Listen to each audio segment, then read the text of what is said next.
Hello everyone, नमस्ते। My name is Bhavidi Patidar. मैं आप सभी का स्वागत करता हूं कक्षा 13 के ऑनलाइन प्लेटफॉर्म पर। दोस्तों, अभी हमने यहां पर एक सीरीज स्टार्ट की है जिसमें हम क्लास 12th का फिजिक्स का कंप्लीट लाइव कोर्स पढ़ने जा रहे हैं। ये वीडियो लेक्चर उस सीरीज का फर्स्ट वीडियो लेक्चर है। हम स्टार्ट करेंगे हमारे फर्स्ट चैप्टर से जिसका नाम है electric charges and fields. Right, अगर हम बात करें इस चैप्टर में जो है हमें कौन कौन से टॉपिक को कवर करना है, हमारी एग्जाम पॉइंट ऑफ व्यू से क्या क्या इंपॉर्टेंट है, तो उसका एक ब्रीफ इंट्रोडक्शन देते हैं हमारे इस फर्स्ट चैप्टर का जिसका नाम है इलेक्ट्रिक चार्जेस एंड फील्ड्स। ये आपके पास कुछ टॉपिक्स हैं जो हमारे इस चैप्टर में कवर किए जाने हैं। राइट, बात करते हैं वन बाय वन टॉपिक्स की। तो पहला हम इस चैप्टर का एक ब्रीफ इंट्रोडक्शन देंगे जहां पर हम इस चैप्टर के बारे में ये बताएंगे कि ये जो चैप्टर है इसमें हम जैसे आपने इलेक्ट्रिक चार्ज एंड फील्ड की बात की, तो व्हाट इज चार्ज है ना, व्हाट इज इलेक्ट्रोस्टैटिक्स वगैरह कुछ टर्म्स है जिनको यहाँ पे डिफाइन करना जरूरी है, वो इंट्रोडक्शन में देखेंगे। देन हम जो चार्ज की बात करेंगे उस what is charge, what are the properties of charge, उनका एक्सप्लेनेशन होगा यहाँ पर। ठीक है, जिसको यहाँ पर लिखा है basic properties of electric charge. Right, आपके पेपर में आइदर इन ऑब्जेक्टिव एमसीक्यू और इन 1 मार्क क्वेश्चन ये आपका पेपर में क्वेश्चन आ सकता है through property of charge. Right, फिर हम बात करेंगे what are the conductors and insulators. Basically आप ये 9th 10th या 11th की फिजिक्स से या साइंस से जानते हैं अच्छे से कि what are the conductors, what are the insulators. Physics में हमारे पास 12th फिजिक्स में हम बात करें तो स्पेशली कंडक्टर्स और सेमी कंडक्टर्स की बात चलेगी।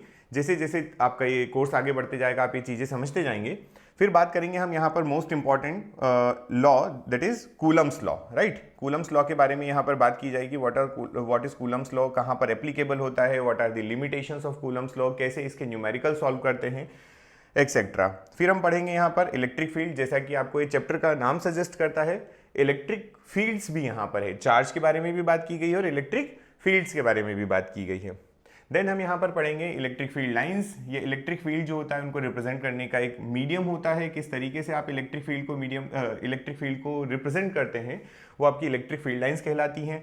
देन हम बात करेंगे इलेक्ट्रिक डाइपोल की, what is the dipole and what is the different phenomena and different derivations of dipole.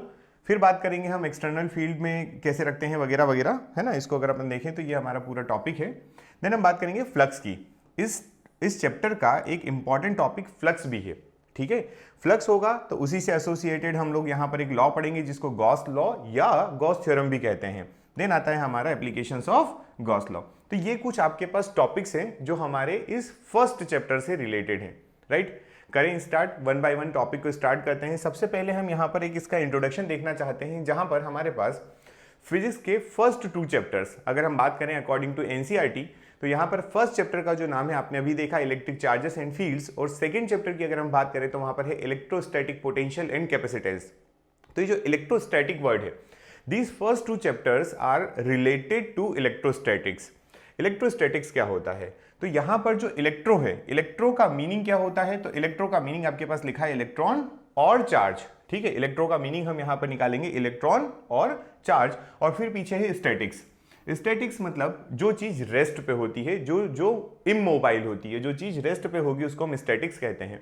इसका मतलब यहां पर हम बात करेंगे about electron at rest, charge at rest की। ये इलेक्ट्रोस्टैटिक टॉपिक है। राइट, फिर हम बात करते हैं कि जो और अगर डीप में आपको जानना है कि इलेक्ट्रोस्टैटिक जो ये टर्म है या ये जो चैप्टर्स हैं आपके फर्स्ट एंड सेकेंड, मेनली हम इसमें किस में डील करते हैं, क्या चीज पढ़ते हैं यहाँ पर, तो this topic deals with the study of forces. यहाँ पर फोर्स की बात आएगी, फील्ड्स जैसा कि मैंने अभी आपको बताया, and potentials arising from the static charge.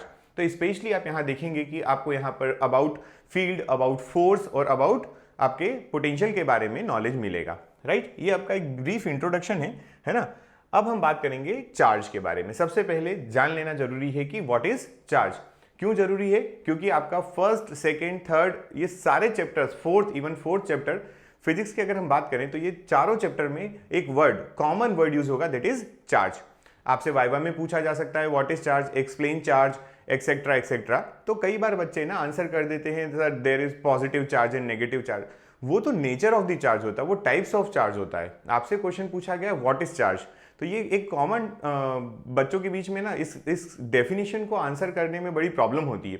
तो मैंने यहाँ पर दो डेफिनेशन लिखी है और थर्ड डेफिनेशन में उसको थोड़ा सा सिंप्लीफाई करके लिखा है। दो डेफिनेशन कोई भी आप यूज कर सकते हैं, ये दोनों डेफिनेशन अपनी जगह करेक्ट है। हम बात करते हैं इलेक्ट्रिक चार्ज की, तो electric charge is a fundamental intrinsic property. यहां पर आपके सामने दिखाई दे रहा है आपको फंडामेंटल इंट्रिंसिक प्रॉपर्टी। अभी मैं इसको भी बताता हूं कि व्हाट इज इंट्रिंसिक प्रॉपर्टी। लिखा है due to which electric force acts. अब ये बात क्या है ये समझिए थोड़ा सा। तो इंट्रिंसिक प्रॉपर्टी का मतलब क्या होता है कि अगर मान लीजिए कोई भी मटेरियल है, उसकी इनबिल्ट प्रॉपर्टी, उसके अंदर वो इनबिल्ट होना चाहिए, उस प्रॉपर्टी को आप इंट्रिंसिक कहते हैं यहां पर। ठीक है, तो एक ऐसी प्रॉपर्टी, किसी मटेरियल की एक ऐसी प्रॉपर्टी जिसकी वजह से इलेक्ट्रिक फील्ड फोर्स जो है वो एक्ट करता है, वो कहलाता है चार्ज।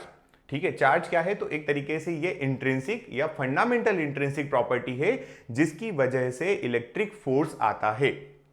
ठीक, ये एक डेफिनेशन हो गया, आपने समझ लीजिए, ये कर लिया। अगर ये डेफिनेशन याद नहीं होती तो आप थोड़ा सा इसको डिफरेंट वर्ड प्ले करके बोल सकते हैं। सेकंड डेफिनेशन देखिए, it is the physical property of matter. Again हमने कहा कि किसी मटेरियल या किसी मैटर की प्रॉपर्टी होती है, तो it is a physical property of matter that causes it to experience a force when it is placed in a electromagnetic field.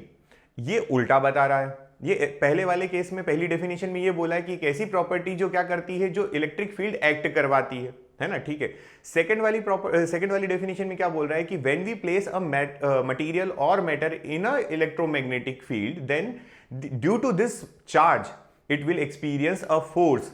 मतलब अगर आपने किसी एक इलेक्ट्रिक फील्ड में या इलेक्ट्रोमैग्नेटिक फील्ड में एक मटेरियल को रख दिया और अगर वो वहां पर फोर्स एक्सपीरियंस कर रहा है, तो वो जो फोर्स एक्सपीरियंस होगा उसके पीछे रीजन होगा चार्ज। ये इसकी डेफिनेशन है। तो दोनों डेफिनेशन बिल्कुल इजी है, कोई बड़ी बात नहीं है। पहली डेफिनेशन में ये बोला गया कि जिसकी वजह से इलेक्ट्रिक फोर्स आता है दैट इज चार्ज, और दूसरे में लिखा है कि जिसकी वजह से वो फील करता है, एक्सपीरियंस करता है फोर्स को, जो वो फील करेगा वो कहलाएगा चार्ज। दोनों अपनी जगह ठीक है, राइट। और तीसरी डेफिनेशन को तो थोड़ा सा मॉडिफाई किया है, electric charge is the property associated with the matter due to which it produces and experiences electric field and magnetic field या मैग्नेटिक इफेक्ट।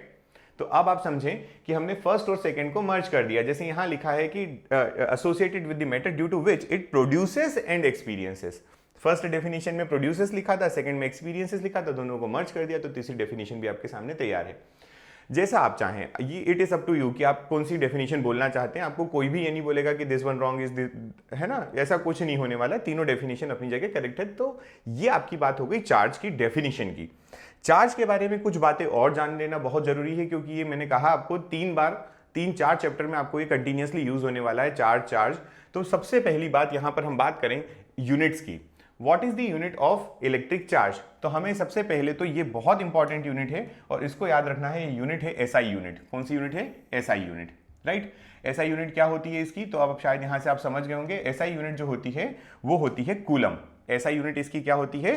कूलम होती है। और ये जो कूलम है इसको हम कैपिटल सी से डिनोट करते हैं। किससे डिनोट करते हैं? कैपिटल सी से। ये भी बात ध्यान रखें कि coulomb is denoted by capital C. चलिए, एसआई यूनिट की अगर बात हो गई तो सीजीएस यूनिट की बात कर लेते हैं। What is CGS unit? तो सीजीएस यूनिट आप कहेंगे कि इसकी सीजीएस यूनिट जो होती है वो दो आप याद रखेंगे। इसकी सीजीएस यूनिट को आपको दो याद रखना है। पहली आप याद रखेंगे जिसको हम ईएसयू कहते हैं। क्या कहते हैं? ईएसयू। और दूसरी आप याद रखना है, इसको स्टेट कूलम भी कहा जाता है, राइट। इसकी अगर सीजीएस यूनिट की बात करें तो there are 2 CGS unit of electric charge. One is ESU and second one is statcoulomb. अब ईएसयू क्या होता है? तो ईएसयू का फुल फॉर्म होता है इलेक्ट्रोस्टैटिक यूनिट। ईएसयू का फुल फॉर्म क्या होता है? Electrostatic unit. और इस इलेक्ट्रोस्टैटिक यूनिट की जो वैल्यू होती है वो स्टेट कूलम के बराबर होती है। It means 1 ESU is equals to 1 ESU equals to 1 statcoulomb, right. चलिए, और अब हमारे पास एक आता है रिलेशन जो कि बहुत इंपॉर्टेंट है। वो रिलेशन क्या है वो भी देख लीजिए। वो रिलेशन है कूलम मतलब आपका एसआई यूनिट और ईएसयू मतलब सीजीएस यूनिट। एसआई यूनिट और सीजीएस यूनिट में क्या रिलेशन है? तो 1 कूलम इक्वल्स टू 3 × 10⁹ ईएसयू होता है। ठीक है ये बात। चलिए, तो ये आपको सीजीएस और एसआई यूनिट याद रखना है। अब हम बात करेंगे कि what is the charge on an electron, what is the charge on an proton, on a proton. तो ये आप याद रखें, चार्ज ऑन इलेक्ट्रॉन और प्रोटॉन जो होता है वो कितना होता है? तो वो होता है 1.6 × 10⁻⁹ कूलम। ये वैल्यू आपको याद रखना है, ये बहुत काम आएगी। न्यूमेरिकल्स में आपको डायरेक्टली यूज करना पड़ सकती है। हो सकता है पेपर में आपको वैल्यू ना दे, और 99% ये वैल्यू नहीं दी होती है। आप डायरेक्टली इसको याद रखें आपकी जो यूनिट होती है वो कितनी होती है, चार्ज कितना होता है एक इलेक्ट्रॉन पर या एक प्रोटॉन पर, तो 1.6 इंटू 10⁻⁻19 कूलम होता है। अगर चार्ज ऑन इलेक्ट्रॉन की बात करें तो आप इसको हो सकता है ऐसे लिखें 1.6 इंटू 10⁻⁻19 कूलम, है ना। और अगर चार्ज ऑन प्रोटॉन की बात करें तो हो सकता है आप यहां पर उसको लिख दें प्लस, क्योंकि आप जानते हैं कि इलेक्ट्रॉन पर जो होता है वो नेगेटिव चार्ज होता है और प्रोटॉन पर जो होता है वो पॉजिटिव चार्ज होता है, तो दोनों अपनी जगह ठीक है, कोई फर्क नहीं पड़ता, आप लिख सकते हैं माइनस और प्लस, ठीक, ये केवल उसके नेचर को इंडिकेट करता है। फिर डायमेंशनल फॉर्मूले की अगर बात करते हैं तो डायमेंशनल फॉर्मूला मेरी तरफ से आप इसको डायरेक्ट रट लें, है ना, मैं आपको इसको निकाल कर बता देता हूं कि कैसे आता है, बट आप इसको याद रख लें कि what is the dimensional formula for charge. हम बात करते हैं, जैसा आपने 9th-10th में पढ़ा होगा कि आपके पास करंट होता है, करंट जो होता है दैट इज Q/T, है ना, चार्ज फ्लोइंग पर यूनिट टाइम जो होता है। तो यहां से मैं लिख सकता हूं कि Q इक्वल्स टू कितना हो जाएगा I इंटू टी। और आप देखें I क्या है, इलेक्ट्रिक करंट है, T क्या है, टाइम है, both are the fundamental units. तो अगर हम I का अगर डायमेंशनल फॉर्मूला लिखते हैं दैट इज A, और टाइम का अगर डायमेंशनल फॉर्मूला लिखते हैं दैट इज T, तो हमारा जो डायमेंशनल फॉर्मूला बनता है वो AT बनता है, राइट। AT अगर देखें तो डायमेंशनल फॉर्मूला होगा इसका, और अगर इसको फुल फॉर्म में लिखें तो यहाँ पे आप लिख सकते हैं M0L0T इंटू A, ठीक। टाइप्स ऑफ क्वांटिटी की बात करें, टाइप ऑफ क्वांटिटी की बात करें कि ये जो इलेक्ट्रिक चार्ज है ये कैसी क्वांटिटी है, तो सिंपल आप आंसर कर सकते हैं, it is a scalar quantity. Scalar quantity का मीनिंग क्या होता है, इट हैज नो डायरेक्शन, इसके पास केवल मैग्नीट्यूड होता है, केवल आप नंबर में बताएंगे। आप बोलेंगे व्हाट इज चार्ज, तो आप चार्ज की डेफिनेशन बताते हैं, हाउ मच चार्ज, तो आप आंसर बताते हैं दिस मच। और ये बताते समय आप डायरेक्शन को इंडिकेट नहीं करते हैं, डायरेक्शन नहीं बताते, because there is no direction for charge, right. चलिए अब कुछ नोट है, नोट पॉइंट है हमारे चार्ज से रिलेटेड, उसको भी देख लेते हैं, क्या इंपॉर्टेंट बातें और इस चैप्टर के रिगार्डिंग हमें याद होना चाहिए, 12th फिजिक्स के अकॉर्डिंग याद होना चाहिए। तो there are 2 type of charges. अब ये बात जो मैंने अभी आपको एक्सप्लेन की कि बच्चे डेफिनेशन में ये आंसर करने लगते हैं, जो कि गलत है। आप टाइप्स बताइए, नेचर बताइए, तब ये आंसर बता सकते हैं। तो हमने कहा there are 2 types of charges, वो दो टाइप जो हैं उनको हमने किस बेसिस पे डिवाइड किया है, तो पोलैरिटी ऑफ चार्जेस के बेसिस पे डिवाइड किया। किसके बेसिस पे, पोलैरिटी ऑफ चार्जेस, ठीक। आप पढ़ सकते हैं the property which differentiate the 2 kinds of charges is called the polarity of charge. Objective में आ जाता है कि ये जो आपका चार्ज की जो आपने प्रॉपर्टी बताई, there are negative and nature बताया, जो पॉजिटिव और नेगेटिव, ये किसकी वजह से है, तो due to the polarity of charge.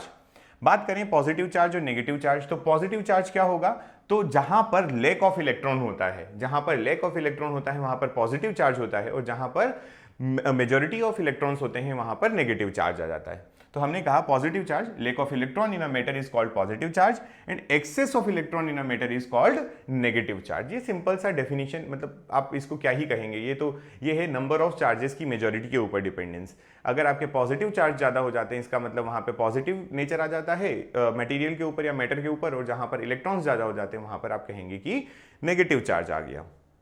फिर हम बात करें magnitude of charge on both is same. अभी मैंने आपको एक्सप्लेन किया कि इलेक्ट्रॉन हो चाहे प्रोटॉन हो, दोनों के ऊपर जो चार्ज होते हैं वो सेम होते हैं, इनमें अमाउंट ऑफ चार्ज की जो बात होती है वो सेम होती है, कोई फर्क नहीं पड़ता, दोनों बराबर हैं। फिर हम बात करते हैं यहाँ पर कि एक पॉइंट है जो आपको बहुत अच्छे से पता भी होगा और आप जानते भी हैं कि आपका जो लाइक चार्जेस होते हैं, लाइक चार्जेस मीन्स मतलब जो आपके नेचर में सेम हो, है ना, वो एक दूसरे को रिपेल करते हैं, मतलब एक दूसरे को प्रतिकर्षित करते हैं, एक दूसरे के पास आते हैं तो भागते हैं, दूर जाते हैं। एंड अनलाइक चार्जेस मीन्स जिनका नेचर एक दूसरे से अपोजिट हो, एक प्लस हो तो दूसरा माइनस हो, that kind of charges attracts each other. यहां पर आप एक डायग्राम के थ्रू समझ सकते हैं, when there is plus and plus means like charges, they both are repelling each other, and when minus and minus charge are put together they repels each other, means the like charges repels each other, and when we put plus and minus together they attracts each other, है ना, when they come closer they will attracts each other। तो यहां पर आपको simple बात याद रखना है कि like charges repels each other and unlike charges attracts each other। this is the fundamental law of electrostatics। ये फंडामेंटल लॉ है, ये आपको बात याद रखना है, कोई बहुत बड़ी बात नहीं है ये, राइट। चलिए अब इसके बाद ये है हमारा गोल्ड लीफ इलेक्ट्रोस्कोप। ये एक एक्सपेरिमेंटल सेटअप है जहां पर हम कुछ चार्ज के बारे में पता करने वाले हैं कि जो आपका लाइक चार्जेस होंगे वो क्या करते हैं और अनलाइक चार्जेस होते हैं वो क्या करते हैं। तो समझते हैं इस सेटअप को। सबसे पहले आपको यहां पर देखना है इस गोल्ड लीफ इलेक्ट्रोस्कोप जो है, इसमें आपको यहाँ पर एक डायग्राम दिखाई दे रहा है। इस डायग्राम का कंस्ट्रक्शन मैं आपको समझा देता हूँ। आप जरा ध्यान से देखिए, यहाँ पर आपके पास 1 सेकेंड, ये जो है, ये आपको जो दिखाई दे रहा है, जिसको मैंने ब्लैक कलर से हाईलाइट किया है अभी, ये आपकी कंडक्टिंग रॉड है। ये क्या है? कंडक्टिंग रॉड है। हमने एक ग्लास जार लिया हुआ है, इस ग्लास जार के अंदर एक कंडक्टिंग रॉड रखी है और इस कंडक्टिंग रॉड को कुछ इंसुलेटिंग प्लग के थ्रू हमने यहाँ पे इस जार से कनेक्ट होने से बचाया है। इंसुलेटिंग प्लग है पूरा, ये वाला और ये जो जितना दिखाई दे रहा है ये सब इंसुलेटिंग प्लग है, राइट। अब हम बात करते हैं, ऊपर ये डिस्क लगी हुई है, आपका एक ग्लास जार बना हुआ है।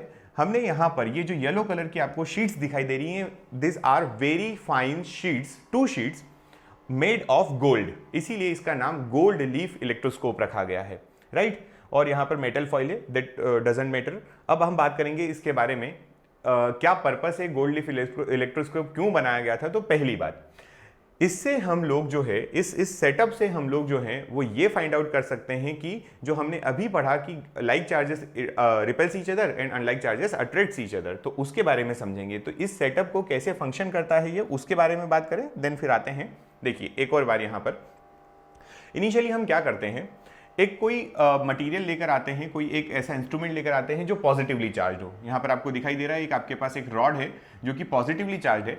इस पॉजिटिव चार्ज की रॉड को हम लोग इस ब्रास की जो ये डिस्क बनी हुई है, इस डिस्क के साथ अटैच करते हैं या कनेक्ट करते हैं, ठीक है। जैसे ही इसके कॉन्टेक्ट में आएगा तो ये जो आपका ब्रास डिस्क है ना, ये मेटेलिक है, ये सब आपका क्या चल रहा है यहाँ पर, ये पूरा क्या है, ये मेटेलिक। मैंने अभी आपको समझाया कि ये रॉड जो होती है मेटल की बनी हुई है, ठीक है, ये पूरा मेटल है। तो इस मेटल पर जो है वो प्लस चार्ज आ जाएंगे। कैसे आ जाएंगे? प्लस चार्ज आ जाएंगे। अब जैसे ही प्लस चार्ज आएंगे तो आप जरा ध्यान से समझिएगा कि ये प्लस चार्ज जो होंगे वो कहाँ आ जाएंगे, आपकी इस गोल्ड लीफ पर आ जाएंगे। और गोल्ड की कितनी लीफ है? तो there are 2 leaves of gold, है ना। हमने बहुत थिन लीफ बनाई है 2। इनका कुछ शेप इस तरीके से होता है, देखो मैं आपको समझा देता हूँ, ऐसी, ठीक। ये कनेक्शन है, ये पॉइंट की मैं बात कर रहा हूँ, ये ऐसी होती है। पहले इनिशियली ये ऐसी होती है, देन जब इनके ऊपर प्लस चार्ज आ जाते हैं तो ये दोनों एक दूसरे से ऐसे दूर भागने लगती है। ये दूर क्यों भागती है, यही हमें डिमॉन्स्ट्रेट करना, ये करवाना था कि आपके प्लस चार्ज या सेम नेचर ऑफ चार्ज जब आते हैं तो ये एक दूसरे को रिपेल करते हैं। तो हमने यहाँ क्या किया, 2 वेरी थिन गोल्ड लीफ यहाँ पर अटैच कर दी इस ब्रास रॉड के साथ में, जिससे पॉजिटिव चार्ज सारे इस पर आ जाएं। और पॉजिटिव चार्ज आने से क्या हो जाएगा, पॉजिटिव चार्ज आने से ये दोनों लीफ एक दूसरे से दूर जाने लगेगी, ऐसी फैलने लगेगी। मतलब यहाँ पर हमें रिपल्सिव नेचर मिलेगा इसका, समझ में आएगा कि ये रिपेल कर रही है एक दूसरे से, राइट। तो ये एक सेटअप है। अब इसके बारे में कुछ 2 इंपॉर्टेंट बातें जो कि आपसे वाइवा में पूछी जा सकती है, उसकी बात करें। सबसे पहला कि ये जो आपका एक्सपेरिमेंटल सेटअप है ये आपको क्या डिटेक्ट करके देता है। तो आप यहां से एक लाइन याद रखें कि ये कभी भी आपको नेचर ऑफ चार्ज के बारे में नहीं बताता, ये आपको नेचर ऑफ चार्ज के बारे में नहीं बताएगा।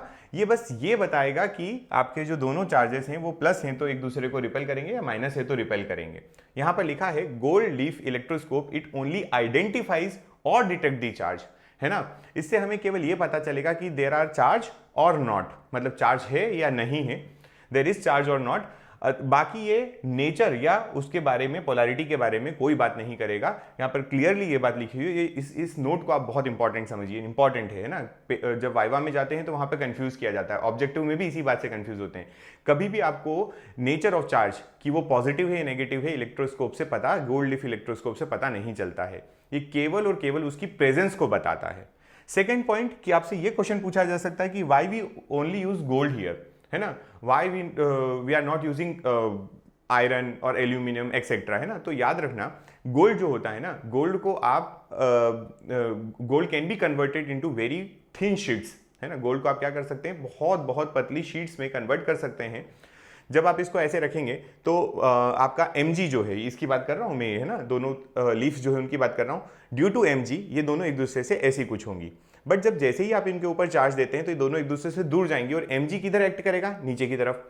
अगर मान लीजिए आपने आयरन ले लिया, आपने कोई और मटेरियल ले लिया, कंडक्टर मटेरियल, तो उसका इतनी थिन शीट नहीं होती है कि आप उसका मास लगभग नेग्लेक्ट कर सकें, है ना। तो due to very less mass, है ना, आपका जो गोल्ड लीफ होगी उनको आप बहुत ही कम मास के फॉर्म में भी कन्वर्ट कर सकते हैं। मतलब बहुत थिन कर देंगे तो मास कम हो जाएगा, जिससे उसका mg कम लगेगा, जिससे वो लीव्स एक दूसरे से अच्छे से दूर जा सकेंगी, right.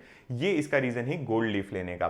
Because of the ability of metal it can be converted into very thin sheets, ठीक। अब यहाँ पे भी देख सकते हैं ये जो चीज लिखी है हमने ये बता दिया है पूरा कि it consist of a vertical metal rod housed in a box with 2 thin gold leaves attached to it bottom end. When a charged object touches to a metal knob at one of the rod, top of the rod, charge flows on the leaves and they diverge. ये आपको पता है। अगर negative, जैसे मैंने यहाँ पर क्या लिया है, ये पॉजिटिव चार्ज लिया, अगर मैं यहाँ नेगेटिव चार्ज ले लेता तब भी हमारी जो गोल्ड लीव्स है ना वो एक दूसरे से दूर जाती ही जाती। रीजन ये है कि भाई साहब गोल्ड लीफ जो होती है वो मतलब आपके दोनों अगर पॉजिटिव चार्ज आ गए तो भी रिपेल करेगी, ये रीजन है इसके पीछे का। एक और सेटअप देखिए, इनिशियली जब हम कोई भी चार्ज रॉड को इसके पास नहीं लाते हैं तो दोनों गोल्ड लीव्स जो होती हैं वो एक दूसरे से चिपकी हुई होती है कुछ इस तरीके से, जैसा कि आपको यहाँ पर दिखाई दे रहा है गोल्ड लीव्स। जैसे ही आप एक पॉजिटिवली चार्ज इबोनाइट रॉड लेकर आते हैं तो ये रॉड से ये दोनों एक दूसरे से डाइवर्ज हो जाती है, दोनों के बीच में ऐसा एंगल आने लगता है, ये दिखाई दे रहा होगा आपको। बस ये सिंपल मीनिंग समझा रहा है और कोई बड़ी बात नहीं है। ये आपका एनसीईआरटी का डेमोन्स्ट्रेशन है, एनसीईआरटी में कुछ इस तरीके से दिया है, जनरली समझने के लिए हम ऐसा भी बना सकते हैं सेटअप, राइट। चलिए अब हमारे पास टॉपिक है टाइप्स ऑफ चार्जिंग, है ना। चार्जिंग कितने टाइप से हो सकती है, तो आप यहां पर देखेंगे आपको मेनली 3 टाइप ऑफ चार्जिंग दिखाई दे रही है बोर्ड पे, ठीक है। 3 टाइप ऑफ चार्जिंग की बात करें तो we can do charging by friction, by electrostatic induction and by conduction. There are 3 ways of charging any material, one is friction, second one is electrostatic induction and third one is conduction. चलिए इनको one by one explain करते हैं। First, ये जो friction से charging है ये आपके ऑब्जेक्टिव के लिए बहुत इंपॉर्टेंट है, ठीक। जनरली इसमें होता क्या है, कैसे फ्रिक्शन से कोई मटेरियल चार्ज हो जाता है उसकी बात करें। फ्रिक्शन का मतलब आप समझते होंगे when one body is rubbed over another, है ना। फ्रिक्शन कब आता है, फ्रिक्शन विदाउट कॉन्टेक्टिंग 2 बॉडी तो आएगा नहीं। फ्रिक्शन तभी आएगा जब एक से ज्यादा बॉडी को आप क्या करते हैं, आपस में रब करते हैं या उनको आप आपस में स्लाइड करवाते हैं वन ओवर अनदर। तो यहां पर फ्रिक्शन की बात कर रहे हैं हम लोग। फ्रिक्शन की बात करें तो सबसे पहले समझिए when 2 bodies are rubbed together a transfer of electron takes place.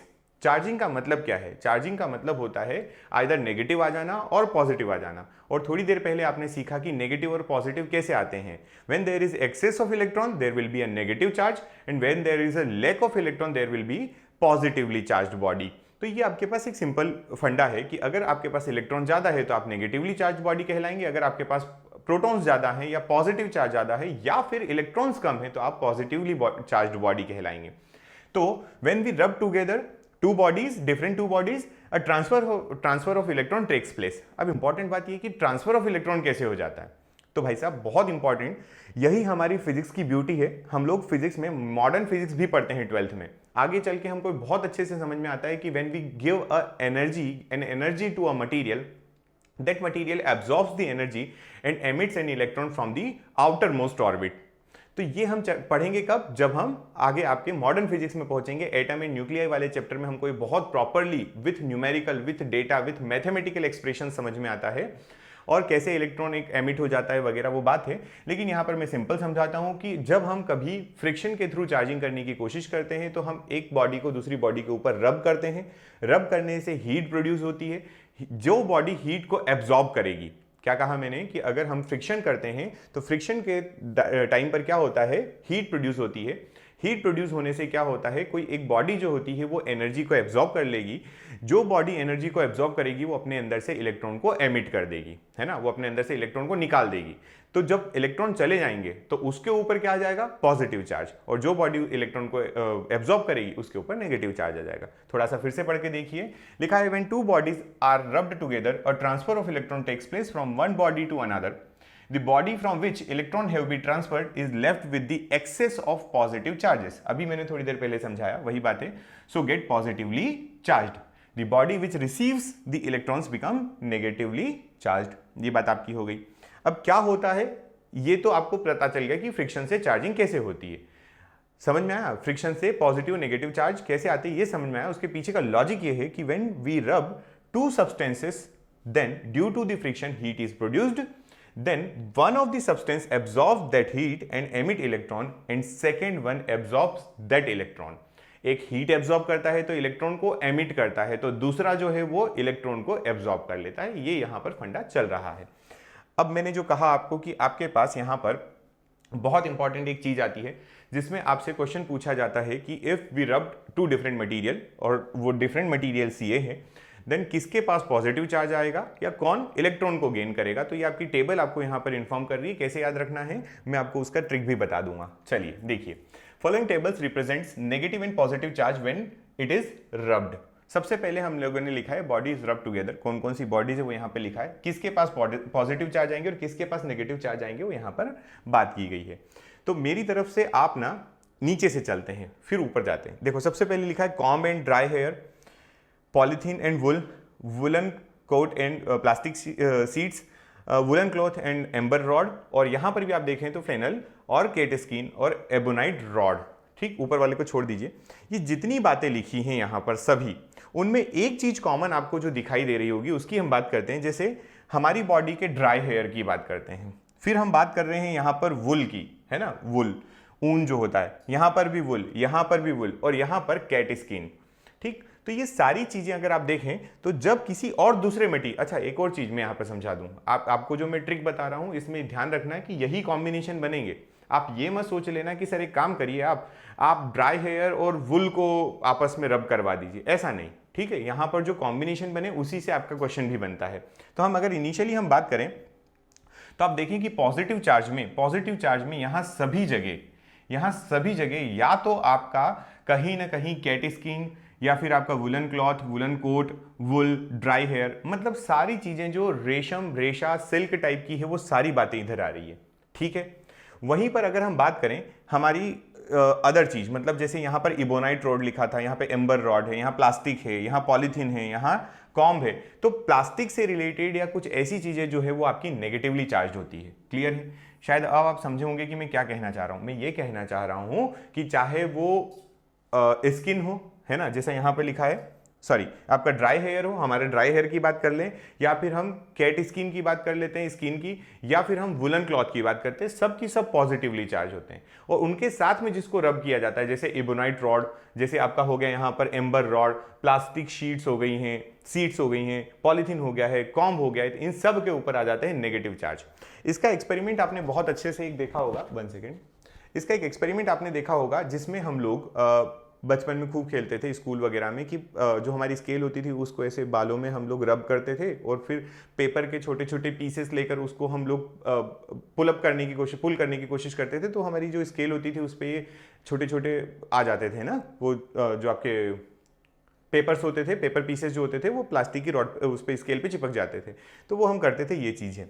अब यहाँ जो चीज़ है उसमें आप देखें, मैंने आपको एक चीज़ कही कि जितनी चीज़ें आपको रेशम टाइप की, सिल्क टाइप की दिखाई दे रही है वो सब पॉजिटिवली चार्ज होती है व्हेन आपके ये कॉम्बिनेशन दिए हों। बट एक डिफरेंट कॉम्बिनेशन जब आपकी ग्लास रॉड सिल्क के साथ में, सिल्क क्लॉथ के साथ में रब की जाती है। ग्लास रॉड को सिल्क के साथ में जब रब करते हो तो ग्लास रॉड के ऊपर पॉजिटिव आ जाता है और सिल्क के ऊपर नेगेटिव आ जाता है। ठीक है, तो ये भी बात है। एक आपने ये भी चीज देखी होगी, इसी का एग्जांपल है कि अगर आप किसी प्लास्टिक की चेयर वगैरह पर बैठे हैं और आपके आसपास कोई क्लॉथ वगैरह आपसे रब करते हुए हटाया जाए, है ना, आप अगर एक प्लास्टिक की चेयर पर बैठे हैं, अगर आपका अर्थ से कोई कांटेक्ट नहीं है और अगर आपकी बॉडी से कोई क्लॉथ वगैरह रब करते हुए हटाया जाता है तो आपकी बॉडी के ऊपर चार्ज आ जाते हैं और फिर उससे आपको एक हल्का सा स्पार्क मिलता है, एक हल्का सा शॉक मिलता है। वो भी किसका एग्जाम्पल है? तो वो भी एग्जाम्पल है हमारा इस फ्रिक्शन का। ठीक है, फ्रिक्शन से आपकी बॉडी क्या हो जाती है? चार्ज हो जाती है, राइट।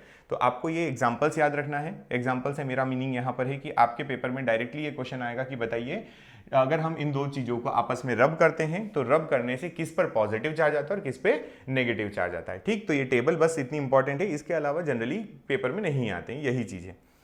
अब हम बात करते हैं अगला हमारा चार्जिंग की मेथड, जिसको हम कहते हैं इलेक्ट्रोस्टैटिक इंडक्शन। ये बड़ी इंटरेस्टिंग सी है, इसको समझते हैं। इसको समझने के लिए बड़ा एक मस्त सा सेटअप बनाया गया, उसको समझते हैं। पहले तो देखो हम क्या करते हैं, हम एक ले लेते हैं कंडक्टिंग स्फीयर। क्या ले लेते हैं? Conducting sphere. एक ऐसा आपने स्फीयर ले लिया, कंडक्टिंग स्फीयर है, उसके पास में एक आप नेगेटिवली चार्ज रॉड लेकर आ जाइए। ठीक, आपको यहाँ पर डायग्राम में प्रॉपर दिखाई देगा, सारा आपको यहाँ पर दिखाई दे रहा होगा। जैसे आपका ये A B C D 4 आपके पास जो है डायग्राम, इसका D आंसर ठीक, ये आपके चार जो डायग्राम्स हैं इनको देखकर समझते हैं थोड़ा सा क्या होता है। सबसे पहले हमने कहा कि हमारे पास जैसे एक कंडक्टिंग स्फीयर है, क्या है ये सब जो नीचे सेटअप बना हुआ है ना, ये सब ये इंसुलेटिंग है, ये सब कैसा है, इंसुलेटिंग, ठीक है ना, क्लियर। इसमें कोई भी चार्ज फ्लो नहीं करेगा, चार्ज केवल आपका ये चार्ज कंडक्टर है, नीचे वाला सब इंसुलेटिंग मटेरियल है। तो जब आप किसी एक कंडक्टर मटेरियल के पास या कंडक्टर स्फीयर के पास में कोई एक नेगेटिवली चार्ज रॉड लेकर आते हैं, जैसे आपको यहां दिखाई दे रहा है, तो क्या होगा, अभी आपने सीखा कि नेगेटिव और नेगेटिव जो होता है वो रिपेल करता है और पॉजिटिव नेगेटिव अट्रैक्ट करता है। तो क्या हम यहां से ऐसा बोल सकते हैं कि जब आप नेगेटिव रॉड लेकर आएंगे तो नेगेटिव नेगेटिव को रिपेल करेगी, तो नेगेटिव किधर आ जाएंगे, इस साइड, और पॉजिटिव्स किधर आ जाएंगे, इस नेगेटिव की तरफ अट्रैक्ट हो जाएंगे। सिंपल सा मीनिंग है, अगर आप नेगेटिव रॉड को लेकर आते हैं किसी कंडक्टिंग स्फीयर की तरफ, तो नेगेटिव और नेगेटिव रिपेल होने की वजह से नेगेटिव चले जाएंगे अवे और पॉजिटिव पास में आ जाएंगे, पहली चीज। अब क्या करिए, आप इस नेगेटिव चार्ज को आप कनेक्ट कर दीजिए थ्रू ग्राउंडिंग या अर्थिंग, ग्राउंड से इसको अर्थ कनेक्ट कर दीजिए, तो नेगेटिव चार्ज जो होंगे वो अर्थिंग हो जाएंगे, मतलब अर्थ में चले जाएंगे। देन हम बात करें हमारा इसके बाद क्या होगा, इसके बाद क्या होगा, तो हमारे नेगेटिव चार्ज अर्थ में चले जाएंगे, तो यहां पर केवल पॉजिटिव चार्ज बचेंगे, क्या बचेंगे, केवल पॉजिटिव चार्ज। और जब आप इस पॉजिटिव चार्ज के बाद रॉड को अगर आप पुल कर लेंगे, तब भी आपके कंडक्टर स्फीयर पर केवल और केवल पॉजिटिव चार्ज रहेंगे, जो कि अब रीडिस्ट्रीब्यूट हो जाएंगे ओवर द स्फीयर। चलिए फिर से समझते हैं क्या किया हमने। हम करना चाह रहे हैं चार्जिंग बाय इलेक्ट्रोस्टैटिक इंडक्शन, है ना, सिंपल मेथड है। इलेक्ट्रोस्टैटिक इंडक्शन जो है वो बड़ी सिंपल सी मेथड है। इसमें हम क्या करते हैं, कंडक्टिंग स्फीयर ले लेते हैं, कंडक्टिंग स्फीयर के पास में लेकर आते हैं किसी एक नेगेटिवली चार्ज रॉड को। नेगेटिवली चार्ज रॉड जब इसके पास में आएगी तो क्या करेगी, नेगेटिव चार्ज को रिपेल करवाएगी। जो इस कंडक्टर मटेरियल के अंदर नेगेटिव चार्ज है उनको क्या करवाएगी, ये रिपेल करवाएगी। तो नेगेटिव चार्ज अवे हो जाएंगे और नेगेटिव और पॉजिटिव एक दूसरे को क्या करेंगे, अट्रैक्ट करेंगे, तो पॉजिटिव इसकी तरफ आ जाएंगे। फिर आप क्या करते हैं, ये जो नेगेटिव चार्ज वाली जो रॉड है, नेगेटिव चार्ज जो है, नेगेटिव चार्ज को आप ग्राउंडिंग कर देते हैं। इसको आप कह सकते हैं कि आपने क्या किया है, तो इसको आप कह सकते हैं आपने अर्थिंग या फिर ग्राउंडिंग की है, अर्थिंग या फिर ग्राउंडिंग कह सकते हैं इसको। जब आप इसको ग्राउंडिंग करेंगे तो नेगेटिव चार्ज सारे फ्लो कर जाएंगे अर्थ में।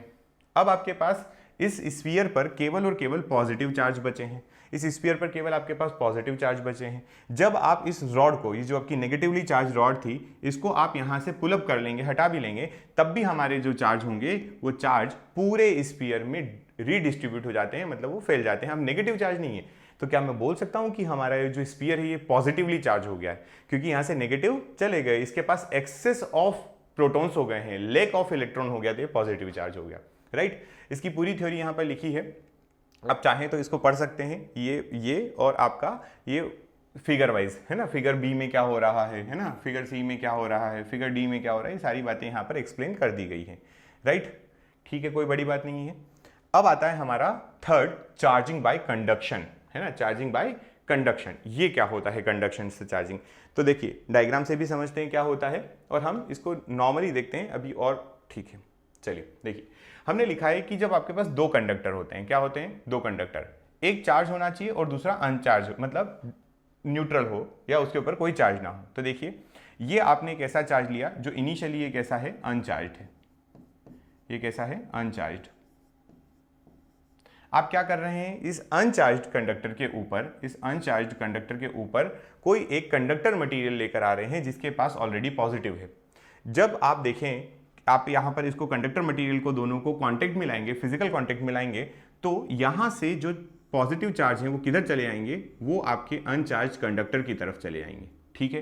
तो थर्ड डायग्राम में आप देख सकते हैं कि कुछ पॉजिटिव चार्ज जो आपके पास सेकंड कंडक्टर के थे वो किस में चले गए, फर्स्ट कंडक्टर के अंदर चले गए, और फर्स्ट कंडक्टर जो है वो चार्ज हो गया। तो it is also a method of charging, जिसको हम बोलते हैं थ्रू कंडक्शन। कंडक्शन का मीनिंग ही क्या होता है, 11th की फिजिक्स में आप पढ़ते हैं व्हाट इज कंडक्शन। तो कंडक्शन में जब आप किन्हीं दो बॉडी को फिजिकल कॉन्टेक्ट में लेकर आते हैं तब कंडक्शन होता है, ठीक। तो यहां पर भी वही चीज हो रही है। When two conductors, one is charged and another is uncharged, we bring the conductors in contact with each other, the charge under its own repulsive force will spread over the both conductors, thus the conductor will charge and will with the same sign.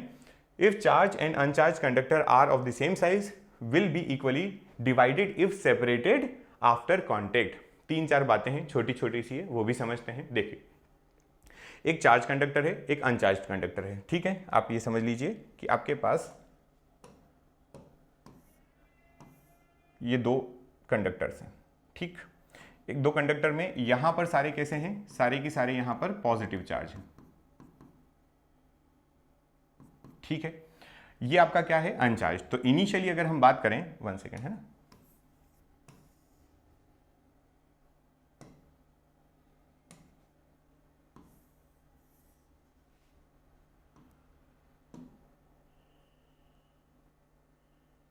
चलिए 2 minute. तो यहां पर आपके पास अभी क्या है, ये है आपका चार्ज, ठीक है, और ये है आपका अनचार्ज, ठीक।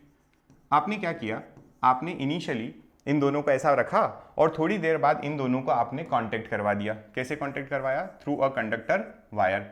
जैसे ही आप इनको कांटेक्ट कराओगे, इसका मतलब है फिजिकल कांटेक्ट में आ गए। चाहे तो आप दोनों को क्लोज ले आइए, और अदरवाइज आप इसको क्या कर सकते हैं, दोनों को कांटेक्ट में ऐसे भी ला सकते हैं।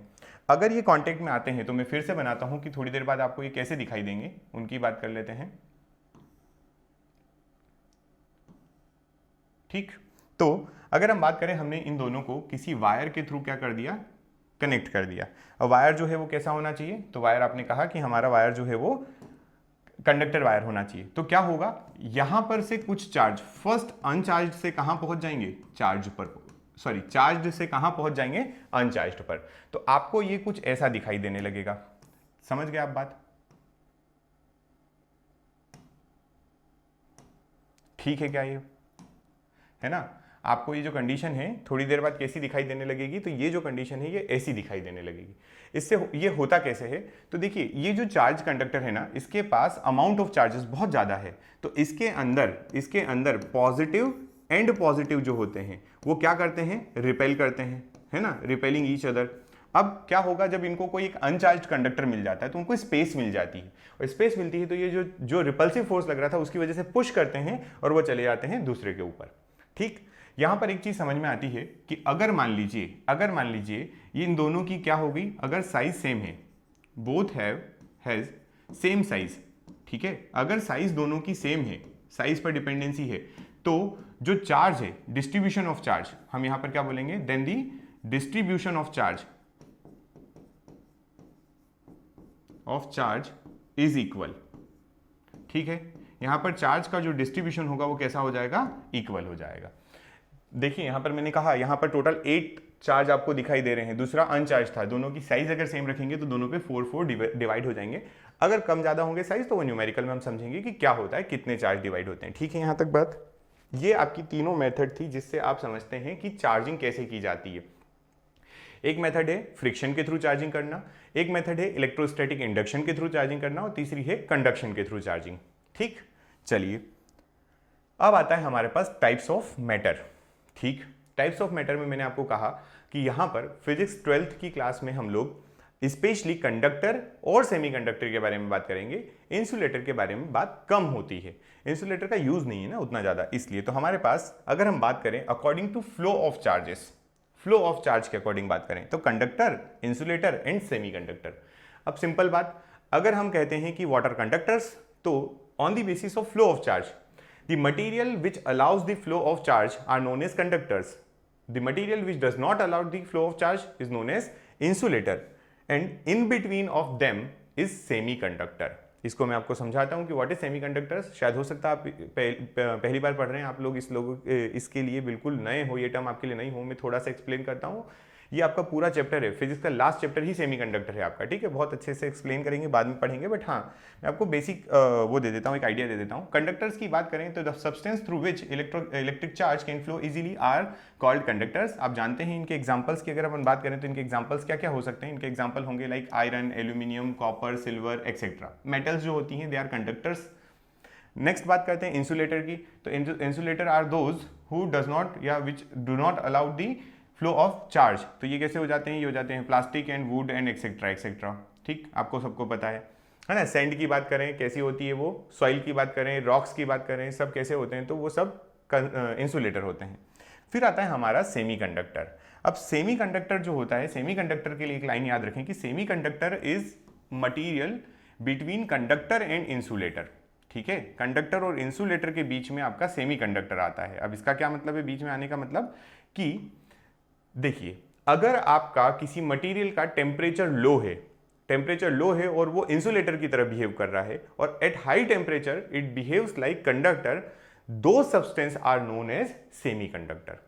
किसी मटेरियल का टेम्परेचर लो होने पर वो अगर इंसुलेटर की तरह बिहेव करे और हायर टेम्परेचर होने पर वो कंडक्टर की तरह बिहेव करे, that kind of material is known as semiconductor. ठीक है, इसकी डेफिनेशन अभी आप फिलहाल में इतनी ही याद रखें, क्योंकि अभी आपसे ये कोई नहीं पूछेगा, राइट। जब आप पढ़ लेंगे तब बात आएगी, तो इनके एग्जांपल्स हम आगे चल के पढ़ेंगे। इनको हम बोलते हैं, हमारे पास जो मटेरियल है उनमें कौन कौन मटेरियल, जैसे हमारे जर्मेनियम और सिलिकॉन जो हैं वो आपके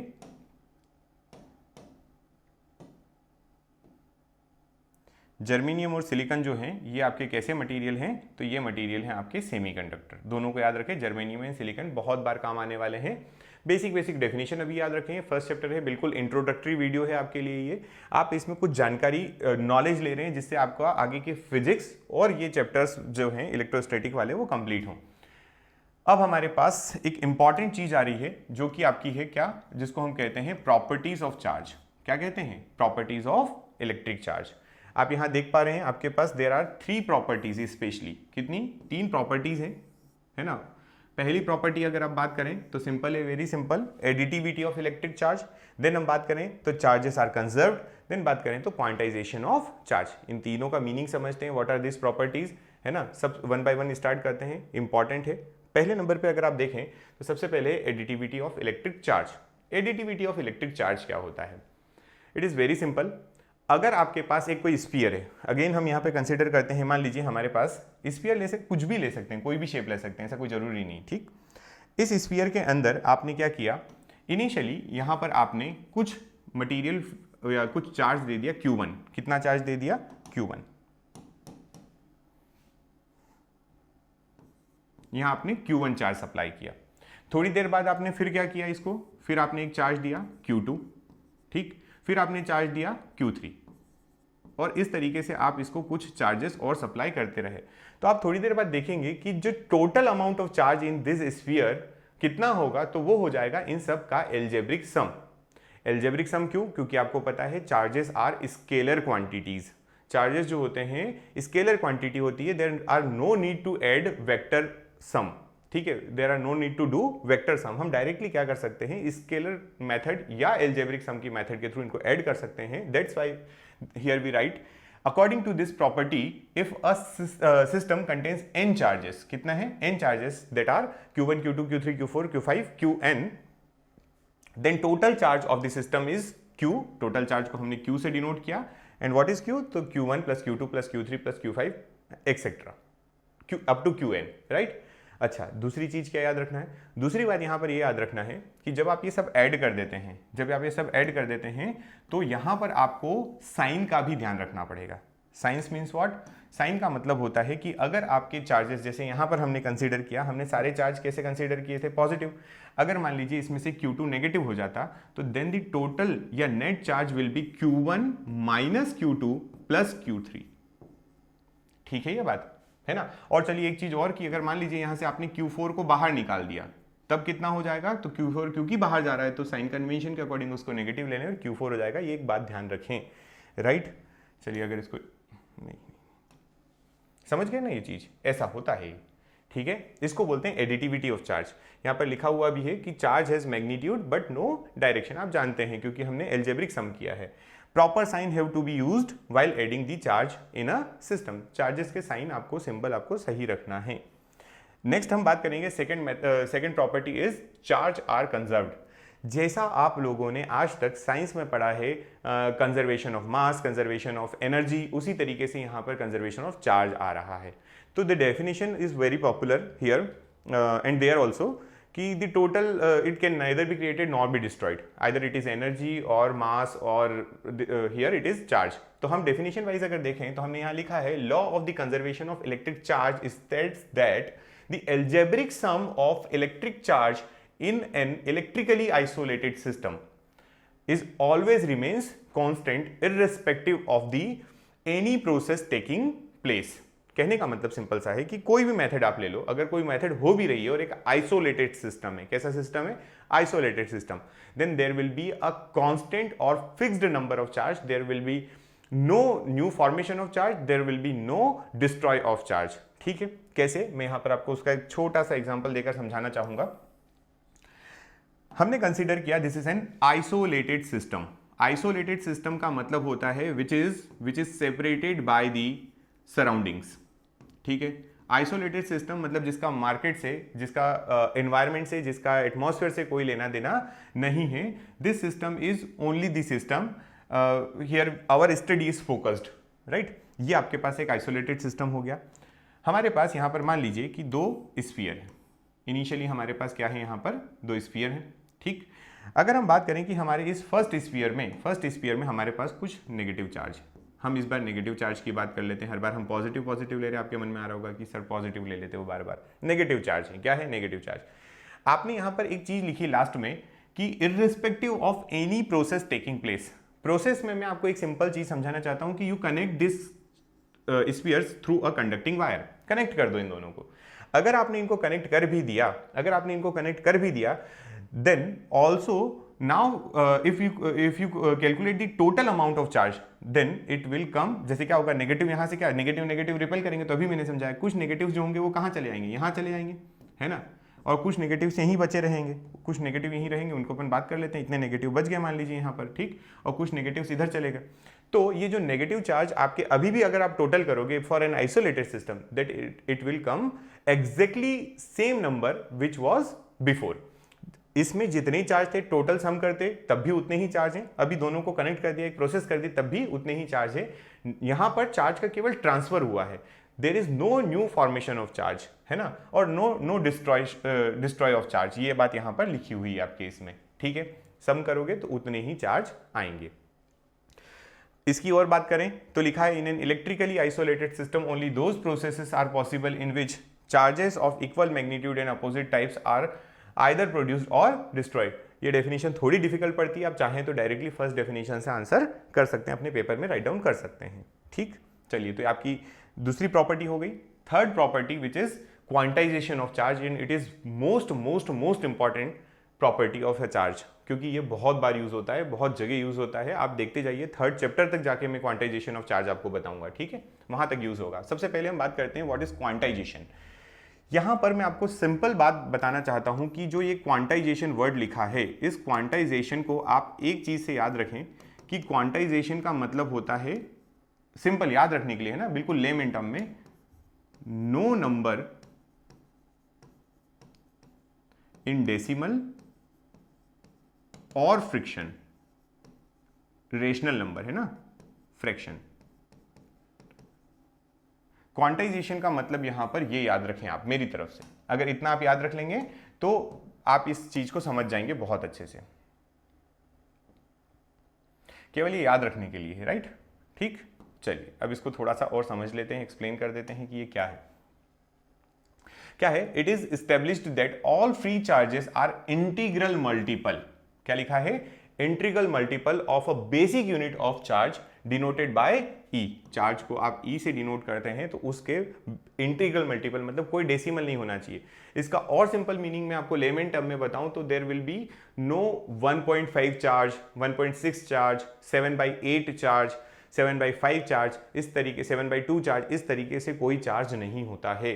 there will be always be 1, 2, 3, 4, 5, 6, 7 charge, है ना। कोई भी रेशनल नंबर, कोई भी फ्रैक्शनल नंबर, कोई भी डेसिमल नंबर में चार्ज नहीं होता है। चार्ज जब भी होता है तो वो इंटीग्रल मल्टीपल में होता है। कैसे होता है? Integral multiple. ये टर्म आप यहां से ध्यान रखें, आप जब एग्जाम में लिखें तो इस वर्ड को ऐड करें वहां पर कि चार्ज जो होता है वो क्या होता है, बेसिक यूनिट के इंटीग्रल मल्टीपल में होता है। अब बात करते हैं कि वो बेसिक यूनिट के इंटीग्रल मल्टीपल, यहां पर हम प्लस और माइनस ऐड कर सकते हैं। क्यों प्लस माइनस ऐड करेंगे?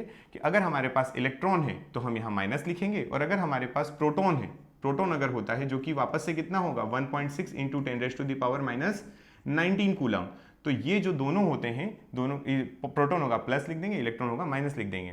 क्यू क्या है यहां पर? Q is the total charge, ये लिखा है यहां पर, Q is the total charge, ठीक है।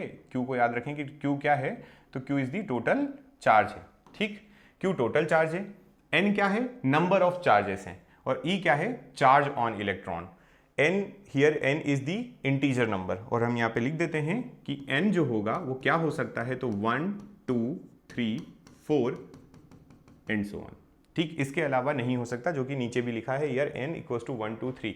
इसको और देख सकते हैं, magnitude of all charges are found to be integral multiple of fundamental charge, thus if q is the total charge then q equals to plus minus n e where n equals to 1 2 3 4। और n को बोले integral number, total number of charge भी बोल सकते हैं, n is the number of charges, number of charges. ठीक, Q is the total number of charge, N is the number of charge and E is the charge on electron। ठीक, तो हम यहाँ पर बात कर रहे हैं और हम इसका जो न्यूमेरिकल है वो अगले सेशन में जो है कूलम्स लॉ पढ़ने के बाद हम पढ़ेंगे, चार्ज ऑन इलेक्ट्रॉन न्यूमेरिकल करेंगे। इस फॉर्मूले पे न्यूमेरिकल भी आता है, फॉर्मूला इंपॉर्टेंट है, राइट। चलिए, तो यहाँ तक आपको समझ में आया होगा। अब हम कुछ प्रॉपर्टीज की और बात करते हैं जो कि चार्ज के बारे में हमें इन जनरल अवेयर होना पड़ता है, पता होना चाहिए कि ये प्रॉपर्टीज भी होती है। जैसे पहला यहाँ पे लिखा है चार्ज इज इनवेरिएंट, है ना। इसका मतलब क्या है, तो charge is independent of frame of reference. अब ये क्या चीज है, तो it means the fixed value of electric charge of a particle regardless of its speed. ठीक है, स्पीड पे डिपेंडेंसी नहीं होती है चार्ज की जो वैल्यू होती है वो हमेशा कैसी होती है, तो फिक्स्ड होती है। ठीक, पहली बात याद रखें। दूसरा लिखा है charge can not exist without mass. ठीक, यहाँ पर इंपॉर्टेंट बात यह है कि मास के बिना चार्ज नहीं होगा। आप ऐसा नहीं सोचते, पहली बात तो कोई ऐसी बॉडी नहीं होती है जिसके पास मास नहीं होता। ठीक है, कोई ऐसी बॉडी नहीं है, यूनिवर्स में कोई ऐसी चीज एग्जिस्ट नहीं करती जिसका कोई मास ना हो। Either it, although it is very low, but it has to be there is mass of any substance which is visible or which is tangible to us। ठीक, तो charge can not exist without mass, पहली बात। दो, mass can exist without charge. अब ये बात ये है कि चार्ज बिना मास के नहीं हो सकता, लेकिन मास हो सकता है जिसमें कोई चार्ज ना हो या न्यूट्रल हो, सिंपल सी बात है ना। ठीक, थर्ड पॉइंट याद रखें, two charges exerts equal and opposite force on each other like charges repels and unlike charges attracts। मतलब जब दो चार्ज आपस में रखे होते हैं तो उनका नेचर कुछ भी हो, चाहे वो दोनों पॉजिटिव हो, चाहे वो दोनों नेगेटिव हो, चाहे एक पॉजिटिव हो दूसरा नेगेटिव हो, दोनों जो फोर्स एक्सर्ट करते हैं तो दोनों एक दूसरे के ऊपर इक्वल अमाउंट ऑफ फोर्स को एक्सर्ट करते हैं। That is what it is writed here. ठीक, written here, two charges exerts equal and opposite force. ये भी बात याद रखें, इंपॉर्टेंट बात है, equal and opposite force on each other. वो नेचर पे डिपेंड करता है कि वो अट्रैक्ट करेंगे या रिपेल करेंगे। ठीक है, यहाँ तक बात। अब यहाँ पर एक छोटा सा और नोट आप लोगों के लिए है जो आप ध्यान रखें, क्या है नोट वो भी देख लीजिए।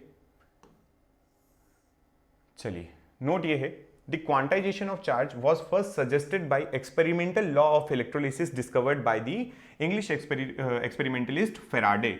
इन अंकल का नाम याद रखें, बाद में काम आएंगे। फेराडे ने बता दिया था क्वांटाइजेशन के बारे में। बट उसके बाद फिर आप देखेंगे कि एक हमारे पास एक्सपेरिमेंट आता है। एक्सपेरिमेंट आपके सिलेबस में अब तो नहीं है, लेकिन एक एक्सपेरिमेंट हुआ, मिलिकन ड्रॉप वाला एक्सपेरिमेंट था 1912 में। उसने इसको जो आपका क्वांटाइजेशन था उसको पूरी तरीके से एक्सप्लेन करके रख दिया था, पूरा बता दिया था कि चार्ज जो होते हैं वो हमेशा इंटीग्रल मल्टीपल होते हैं of the fundamental unit. Clear है यहाँ तक बात। तो ये आपका फर्स्ट सेशन था जिसमें आपने एक बेसिक इंट्रोडक्शन देखा, basic introduction of your chapter first, जो कि आपको कंटिन्यूसली फोर्थ चैप्टर तक कैरी करके चलना है।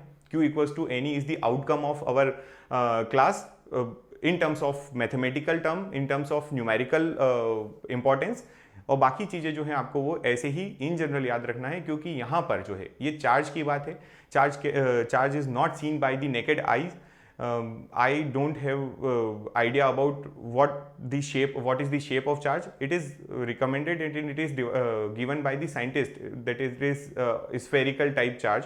बट ठीक है, हम लोग चीज़ें यहाँ पर मान के चल रहे हैं। ये जो बात मैंने कही उसके पीछे रीज़न ये है कि यहाँ पर चीज़ें हमें कंसिडर करना पड़ती है। ठीक है, चीज़ें हमें कंसिडर करना पड़ती है कि ये ऐसी होंगी, ऐसी बताई गई तो ये ऐसी होंगी, ऐसा हमें कंसिडर करना पड़ता है, राइट। चलिए, तो ठीक है, आज का सेशन हम यहीं रखते हैं। अगर आप लोगों को कोई भी डाउट है तो आप मुझे यहाँ पर व्हाट्सएप कर सकते हैं। मैं आपको नंबर दे देता हूँ अपना, है ना। फर्स्ट पेज पर भी नंबर लिखा हुआ है आपके पास, 7987698619 इज़ माई व्हाट्सएप नंबर। आप मुझे व्हाट्सएप कर सकते हैं अगर कोई भी डाउट हो। आप कोर्स परचेज करने के लिए जा सकते हैं कहाँ पर, तो गूगल प्ले स्टोर पर जाइए। गूगल प्ले स्टोर पर आपको यहाँ पर एक ऐप मिल जाएगी। गूगल प्ले स्टोर की जो ऐप है ना, उस पर आपको क्या लिखना है, तो आपको लिखना है कक्षा 13। आप लिखेंगे कक्षा 13 विदाउट स्पेस, राइट। मैंने पहले भी समझाया कि यहाँ पर बीच में स्पेस नहीं है। आप कक्षा 13 डाउनलोड करिए, वहाँ पर आपको एक कोर्स अवेलेबल हो जाएगा। यहाँ पर आपको क्या क्या मिलेंगे, तो आपको ये वीडियो लेक्चर्स तो मिल ही रहे हैं, साथ में PDF नोट्स मिलने वाले हैं, साथ में आपको आपकी 12th और CUET के लिए भी आपको 12th प्लस CUET कंबाइंड जो है वो यहाँ पर टेस्ट सीरीज मिलेगी, जो कि टेस्ट सीरीज बिल्कुल फ्री होगी अगर आपने कोर्स परचेज किया है। टेस्ट सीरीज जो है वो आपकी बिल्कुल फ्री ऑफ कॉस्ट मिलेगी। अगर आप अलग से टेस्ट सीरीज परचेस करना चाहते हैं तो वो भी यहाँ पर कर सकते हैं। तो चलिए मिलते हैं नेक्स्ट सेशन में, थोड़ा हम कूलम्स लॉ पढ़ेंगे, देन हम न्यूमेरिकल्स के ऊपर जाएंगे। Thank you so much.